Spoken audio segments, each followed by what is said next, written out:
যে ভাইরা বৌদির কাছে 1 মিনিটের চাইতে বেশি টিকতে পারছো না, পানি পাতলা হয়ে গেছে, বৌদি তোমার সঙ্গে সবসময় মন ভার করে থাকে, ভাই তোমরা এই শিমল গাছের শিকড়কে চাবিয়ে চাবিয়ে খাও। আল্লাহর রহমতে তোমার ভাই গিটারের পানি একবারে গাঢ় হয়ে টনটনে হয়ে যাবে। লজ্জা করার কোনো কারণ নাই ভাই। প্রত্যেক দিন সকালে তুমি একটা করে এই যে শিমল গাছের শিকড়গুলোকে উঠে উঠে খাও খালি পেটে। আল্লাহর রহমতে তোমার ভাই মেশিনের পানি একবারে বাবলা গাছের আঠার মতো ঘন হয়ে যাবে।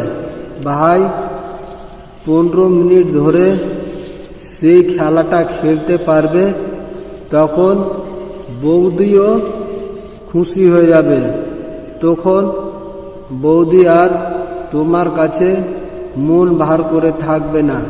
কিন্তু প্রত্যেক দিন সকালে এই শিমল গাছের শিকড়টাকে তুলে চিবিয়ে চিবিয়ে প্রত্যেক দিন সকালে খেতে হবে।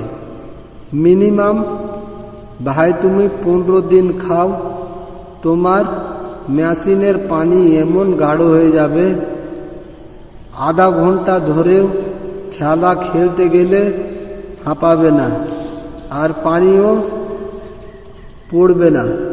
1 মিনিটের কাজ ভাই তোমার আধা ঘন্টা ভরে কাজটা করতে পারবে।